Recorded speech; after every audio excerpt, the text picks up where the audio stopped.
안녕하십니까, 이리온 리서치입니다. 리서치입니다. 문화산 연구원 꾸준히 자료 썼는데 녹음도 안 하고. 그러게요. 저 미안해요. 지금 그 연말에 하려고 막 산타 모자도 주문하고 그랬는데 쓰고 나오려고 지금 본부장님이 알았어. 하자고 안 해가지고 내가 좋은 배당 자료 자료도 막 열심히 쓰고 막 좋은 자료 많이 나왔으니까 막 자료로 각 잡고 하고. 근데 중요한 건 오늘 아침부터 모여가지고 또 어쨌든 간에 우리는 뭐 요새 올드하다는 말을 들을 수 있을 것 같아. 우리 방식이 네. 이익이라던가 이런 걸 갖고서 정통적인 밸류에이션 방법으로 시장을 보면 무조건 비싸 보이는 거고, 네. 그것만 얘기하면 앵무새처럼 비관론이 될 수밖에 없는 거고, 네. 비관론도 아니었지만, 근데 시장의 분위기는 이제 새로운 어떤 구조적 변화, 돈값이 싸졌다는 어떤 그런 모멘텀, 글로벌하게. 두 번째는 국내 수급은 특히 전 세계에서 우리나라 증시가 제일 셌던 것 같거든요. 연간으로 보면은 주가 지수로 보면 한국이 제일 셌고요. 맞죠? 그 국가 지수로 보면 주가 지수로 보면은 나스닥 다음에 한국이고요. 이제 필라델피아 반도체 지수 같은 경우 같은 좀 그게 대표 지수 1등이다, 아닌 거 하면은 이제 3위 정도 됩니다. 그러니까 굉장히 우리 증시가 이렇게 된 데는 분명히 내재적인 어떤 변화가 있었고, 그거는 누가 주리를 대표되는 굉장히 강력한 어떤 주식에 대한 네. 어떤 장기 투자자라고 볼 수 있겠죠. 제가 봤을 때는 올해 연초부터 계속 들어와서 지금까지 버티고 있는 거니까. 장기 투자는 그쵸. 1년 이상이면 장기 투자죠. 그러니까 제 생각에는 그래도 변화가 생긴 것 같고, 네. 받아들이고, 이 상태에서 이제 우리가 여기서 봐야 되는 거는 그래도 이제 일정 체크하면서, 네. 보통 우리가 좀 우리 생각과 시장이 매칭이 안 될 때도 미스터 마켓이 옳다고 봐야 되니까, 그 상태에서 우리가 네. 할 수 있는 거는 계속 체크하면서 변화를 네. 봐야겠죠. 그래서 저번 주 아니라 이번 주에 볼 이벤트랑 여러 가지 주요 지표들 한번 봅시다. 1월 첫째 주잖아요. 네. 체크해야 할 이벤트가 굉장히 많습니다. 2페이지나 3페이지 보면서 말씀드리면 될 것 같은데요. 3페이지가 낫겠네요. 일단 정리해놓은 자료는 그 데이터는 3개 정도 이렇게 일정을 정리를 해놨는데요. 첫 번째는 이제 5일이죠. 내일 현지 시간 기준으로 이 조지아주 상원 투표, 결선 투표가 있습니다. 이게 민주당이 굉장히 유리하다면서요, 지금. 이 설문조사로 보면은 민주당이 좀 더 높기는 한데 언제나 뭐 까봐야 알잖아요. 뭐 당연히 그 다음에 사전 투표한 거, 우편 투표한 거 와봐야 아는데 왜 지금 이 시점에 선거를 하냐라는 건데, 이제 결과를 까보니까 이 과반수를 넘은 후보가 하나도 없었다라고 하더라고요. 여기 선거법상 과반수를 넘은 그 후보가 없으면은 이 결선 투표를 하는 게 조지아 선거법이라고 하네요. 그래가지고 그 결선 투표를 내일 하는 거고요. 여기에 걸려있는 자리가 상원 자리가 2개입니다. 2개가 지금 이제 민주당으로 가느냐 공화당으로 가느냐라고 하는데, 조지아 이외의 지역들을 보면은요, 지금 공화당이 50자리, 그 다음에 민주당이 48자리를 차지한 상황이에요. 그러다 보니까 이제 공화당이 한 자리만 차지하더라도 공화당이 상원에서 다수당이 되는 거고요. 2자리를 모두 민주당이 가져가면 50대 50이 되잖아요. 그러면은 캐스팅 보트를 상원 의장이 가져갑니다. 그렇기 때문에 지금 상원 의장 같은 경우에는 이제 민주당에서 나올 테니까 결국에는 그 2자리를 모두 가져가면 민주당이 상원을 장악하는 게 되고, 실질적으로요. 한 자리라도 공화당이 가져간다면은 공화당이 상원을 가져가게 되는 거죠. 그 얘기는 그 뭐 블루웨이브라든지 이렇게 상하원을 전부 이렇게 민주당에서 가져가는 거, 이런 게 결정되는 게 내일 정도가 될 거다라는 말씀을 드리는 겁니다. 결과는 한국 시간으로 수요일 정도에 6일날 정도에 확인을 할 수 있겠죠. 중요한 이벤트입니다, 정치적으로. 네, 이어서 말씀드리면은 뭐 아스트라제네카 같은 경우에는 이제 백신을 한국에서도 도입하겠다라고 하고 있잖아요. 제네카 백신에 대해서 영국이 지난주에 승인을 했고요. 이번 주부터 접종을 시작하겠다라고 얘기를 하고 있습니다. 뭐 효과에 대해서는 여전히 말이 많은 상황이고요. EU에서는 좀 더 데이터를 확인한 후에 우리는 승인을 하겠다라고 얘기를 한 상태고, EU 같은 경우에는 이번 달 안에는, 올해라고 잘못 말했네요. 이번 달 안에는 승인이 안 될 것 같다라고 얘기를 했는데, 어쨌든 영국은 그 접종을 할 거다라고 얘기를 하고 있습니다.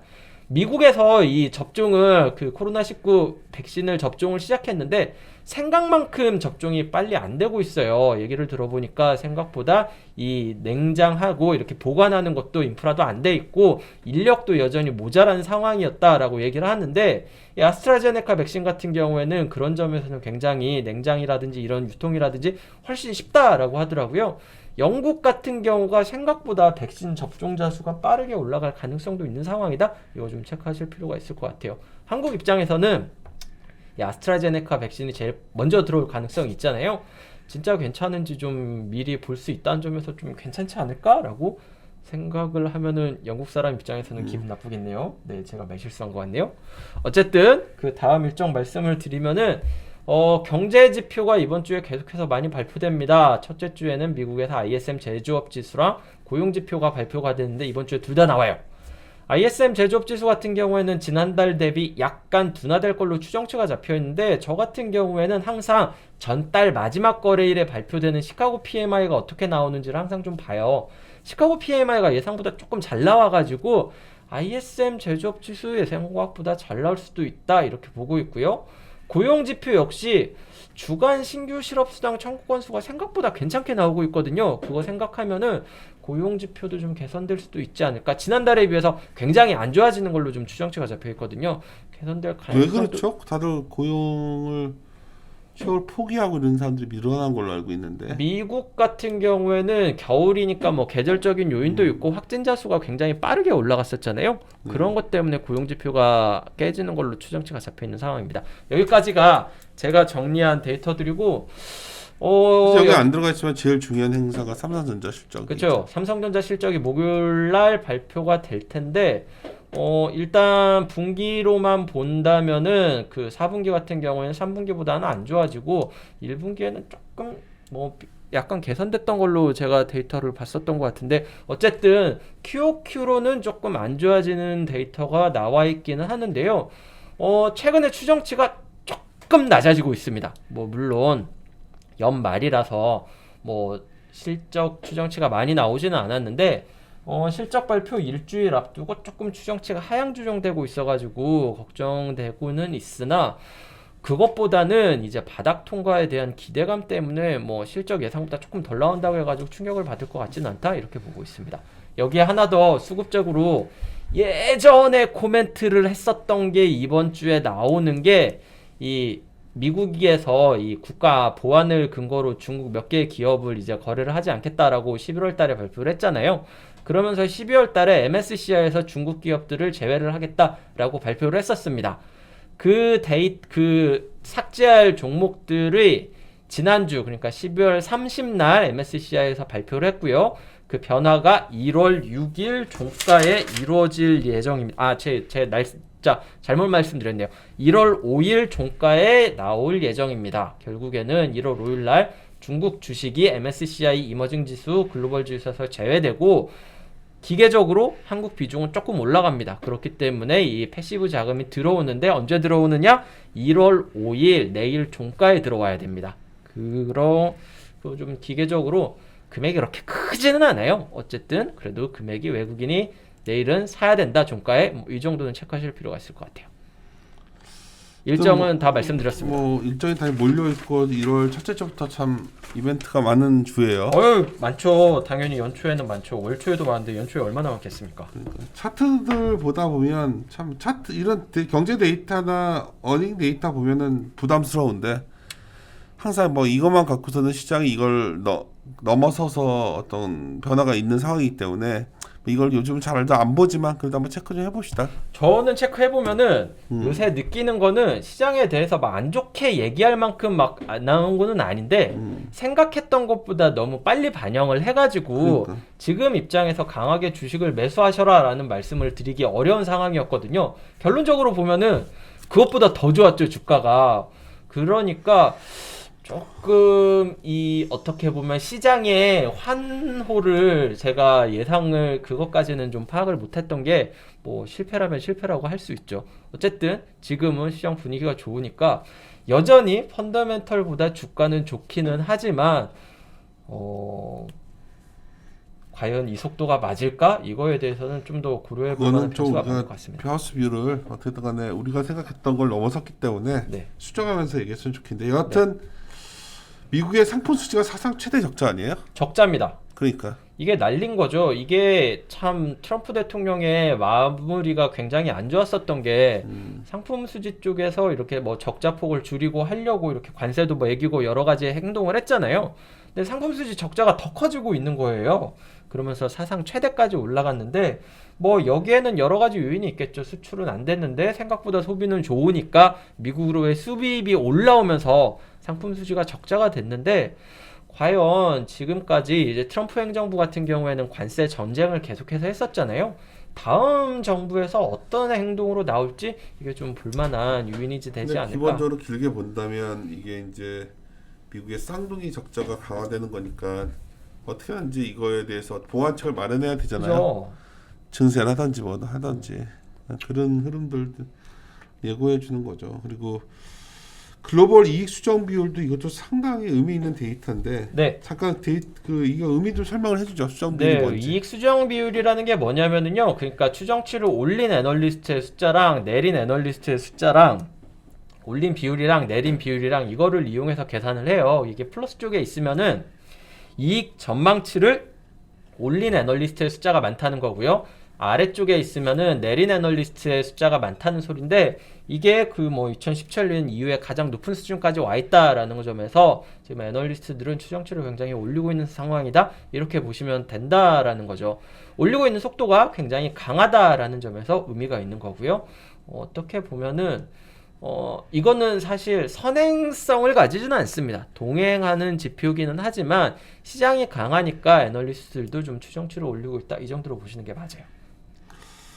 사실 저희가 2022년 1년을 바라볼 때 시장 리스크 요인 중에서 가장 보는 게 커머디티 가격이 네. 움직였을 텐데 농산물 가격이 이미 좀 많이 강한 것 같더라고요. 좀 심해요. 특히 그치. 저는 아침마다 이렇게 데이터들 보는 게 이렇게 쭉 있어요. 아침마다 이렇게 연습장에 써가면서 보거든요. 뭐 올랐고 뭐 내렸고. 근데 농산물 중에서 제일 대표적으로 보는 게 옥수수인데 옥수수가 한 일주일 동안 하루도 안 빠지고 올랐어요. 그러니까. 그거 보면서 야 이거 좀 심하다라고 생각을 하다가 지난주에 뭐 연말에 좀 다 쉬실 때 좀 데이터 보다 보니까 비료업체들 주가가 좋더라고요. 그러면서 이유를 찾아보니까 이 농산물 가격이 오르고 작황이 안 좋아지고 이런 상황이 되니까 단위 면적당 생산량을 늘려야 되잖아요. 그러다 보니까 뭐 비료라든지 기계라든지 이쪽으로 좀 수요가 있을 거다 이런 기대감이 반영된 것 같더라고요. 거기에서 뭐 칼륨 같은 거 그 비료의 원재료라고 할 수 있는 뭐 칼륨이라든지 포타시라든지 이런 거 제조하는 뭐 인트레피드 포타시 그렇게 큰 기업은 아닙니다. 뭐 여기 기업이 하루에 그때 뭐 60%까지 올랐다가 뭐 36%까지 좀 밀리고 뭐 그런 적이 한 번 있었어요. 그 이유를 보니까 원자재 가격이 굉장히 올라가고 있다는 것을 발표를 하면서 주가가 올랐더라고요.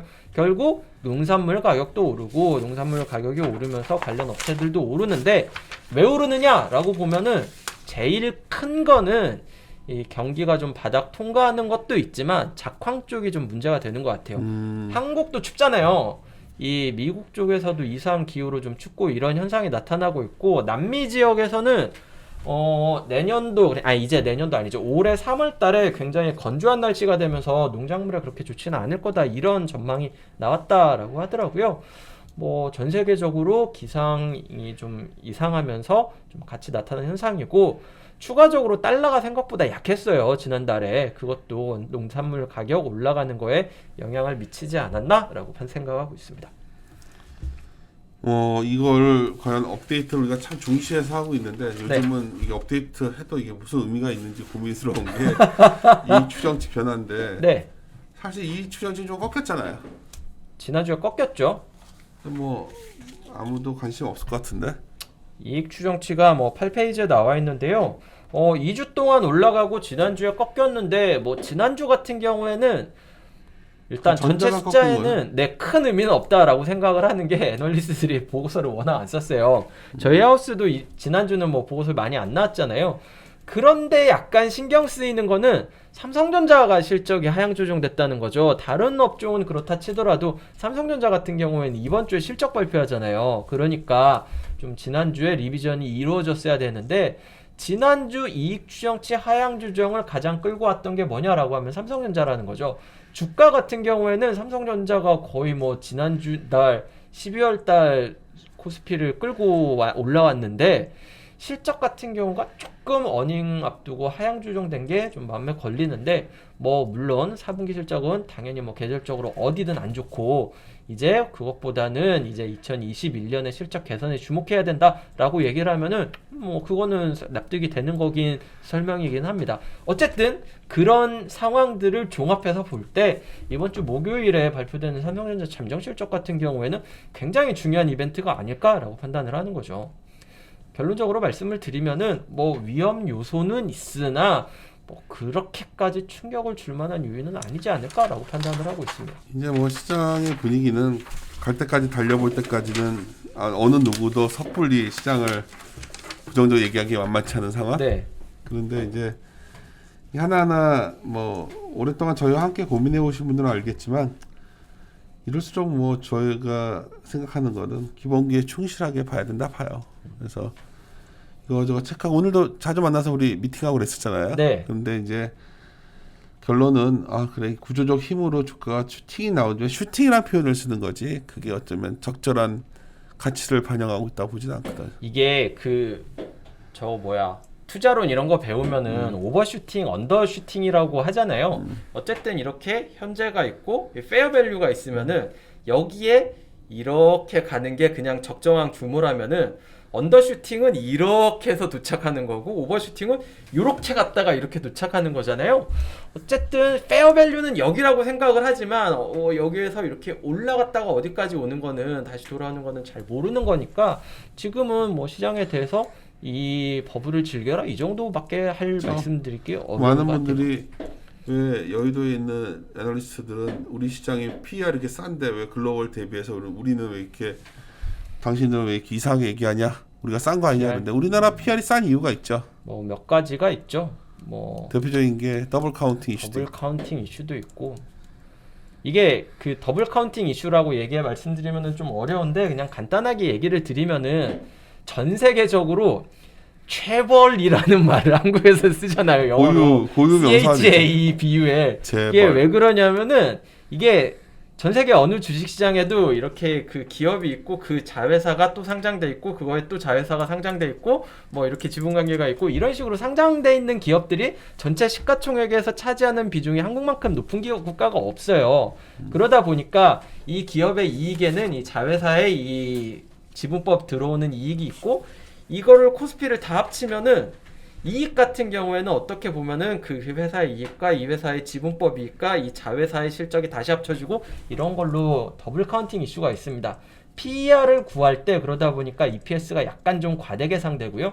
그러다 보니까 다른 국가들에 비해서 PER이 좀 디스카운트 받는 게 있어요. 뭐 그렇기 때문에 저는 한국은 다른 국가와의 밸류에이션 비교도 중요하지만 이 한국 이 역사적으로 어느 레인지에서 움직여 왔는지 이것도 중요하다라고 생각을 하거든요. 어쨌든 그걸로만 본다면은 이 과거에 거의 고점 수준까지 와 있었기 때문에 여의도 애널리스트들은 조금 부담스러워하는 거고. 근데 네. 말하면 또 그쪽으로 가니까 근데 정말 우리 시장 자체가 구조적으로 변한 건지에 대한 고민을 이어갈 수밖에 없는 것 같아요. 근데 아까도 우리 회의 때 얘기를 했지만 저는 그래요. 이번에도 This time is different를 다들 얘기하고 있는데 다르지 않았던 것 같아서 저는 시장은 좋을 거라고 생각하는데 이 속도가 유지될지는 모르겠어요. 아닐 것 같아가지고 불안한 거고요. 첫날이니까 오늘은 이 정도 얘기하고 좀 더 우리 하우스뷰 정리해서 말씀도 드리고 알겠습니다. 분명한 거는 이거예요. 그러니까 뭘 사야 되는지를 뭘 가져가고 줄인다면 뭘 줄여야 되는지 나온 것 같아요. 결국은 밸류에이션으로 설명이 안 되는 장이다 보니까 결국 산업에 새롭게 침투하고 있고 새로운 혁신 생태계에 맞닿아 있는 기업들이나 산업만 생존하고 나머지는 굉장히 힘들어지고 지금 제가 오늘 깜짝 놀랐던 거는 힘들어지는 섹터나 종목들은 너무 안 좋아지고 있어가지고 이거를 이 온도차, 그러니까 멀리 찾을 거 없어요. 그냥 뭐냐면 수출 기업들은 엄청 좋은데 내수 베이스의 어떤 기업들 더 극단적으로 가면 자영업자들은 거의 망하기 직전에 있는 거죠. 이게 실물과 단순하게 금융의 계류를 설명할 게 아니라 산업 간 어떤 스프레드가 벌어지는 이 형태가 지속될 건지, 지속된다면 이게 과연 어떤 사회로 가는 건지도 고민이 되는 새해 첫날 첫 거래일이에요. 그래서 오늘 누가 뭐래도 배터리나 이쪽을 반영하는데 유지훈 연구원이랑 아까도 한참 얘기했는데 테슬라를 1000만 대 파는 거 밸류에이션을 해놓은 상황인데 지금 100만 대 옮는다고 기뻐할 건 아니라는 거지. 그러니까 단순한 게. 근데 이제 그렇다고 해서 지금 당장 아닌 거고 또 하나는 뱅킹 NA랑 얘기하다가 이제 우리가 한계 기업들 치다 보니까 의외로 그 기계업종 이런 데 많이 있기로 하는데 자동차 부품주 중에서 혁신에 성공하지 못한 내연기관에만 그 바이어스 돼 있는 기업들은 되게 힘들어지는 상황이다. 당연히 힘들죠. 그러니까 이거 과연 일반 투자자들이 이걸 잘 구별할 수 있을까 쉽지 않기 때문에 대표주로 하시는 게 맞는 것 같아요. 뭐 삼성전자, LG화학, 현대차, 현대모비스 뭐 이런 걸로 가야지 버티지. 뭐 이걸 엣지 있게 가겠다고 그거 함부로 잘 모르면서 건드렸다가는 굉장히 그러니까요. 종목별로 편차가 심해지고 맞습니다. 있다는 거. 지금 딱 그 느낌이에요. 이게 그러다 보니까 잘못 종목을 선택해가지고 이게 마이너스 되면은 상대적인 박탈감이 진짜 소외감이 정말 큰 시장이거든요. 그래가지고 저희 연간 전망에서 말씀드렸듯이 종목장이고 어려운 장이고 이게 체감 심리는 투자자들마다 다 다른 시장이 될 게 올해가 되지 않을까라고 그거는 여전히 그 생각을 그러니까 유지하고 뭐 있습니다. 우리들이 존재 가치는 그런 걸 선별해내야 되니까 노력 같이 하다 보면 다 찾아지겠죠. 이 정도에서 마무리 짓읍시다. 몸은 좀 괜찮으세요? 이제 방송 계속 하시는 거예요? 그럼 계속 할 건데. 네. 목소리 아주 몸 안 이런데 좋아지시는 몸은 되게 좋아졌는데 네.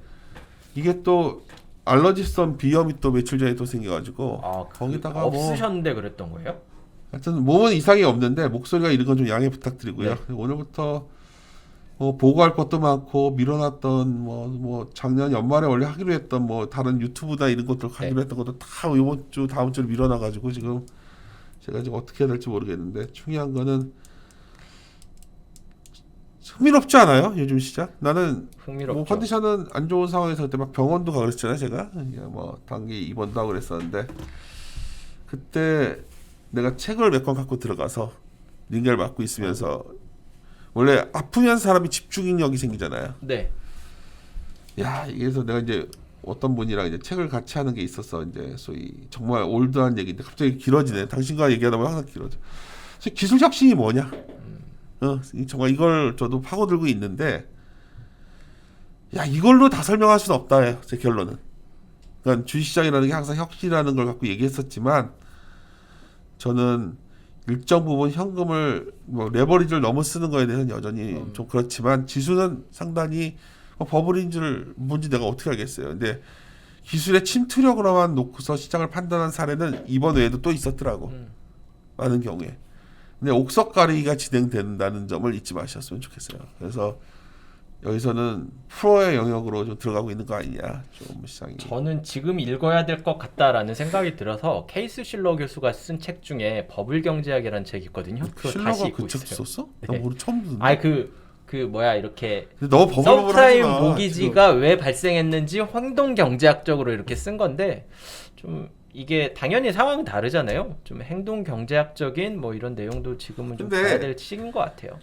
이건 아닌 것 같아요. 돈값이 떨어졌기 때문에 모든 위험자산을 선호한다가 아니라 저는 두 가지 중에 하나인 것 같아요. 인플레이션 해치로 들어왔거나 아니면 돈이 그러니까 이게 사실 양면적인 게 다 섞여 있다는 거지. 뭐 다음에 한번 기회 되면 정리해 드릴 텐데 그러다 보니까 결론은 핵심 종목에는 해서는 안 된다. 맞죠. 그거 맞습니다. 결론은 그냥 핵심 종목만 하셔라. 1등 종목 비싼 것 같아서 2, 그거만- 3등 따라가다가 그거 큰일 장이 납니다. 아닌 것 같아요 지금. 이게 상황이 어설프게 하다가는 네. 되게 힘들어지는 장인 것 같아서 이건 좀 더 우리 아까 애널리스트랑 같이 회의도 하고 그랬는데 정리해서 말씀드리도록 하겠습니다. 목소리 이래서 죄송한데 전혀 문제 없습니다. 지금 다 컨디션 회복됐는데 알러지성 비염 때문에 또 이렇게 된 거 양해 부탁드리고요. 마무리 짓도록 하겠습니다. 함께 고민하시죠. 고민하시죠.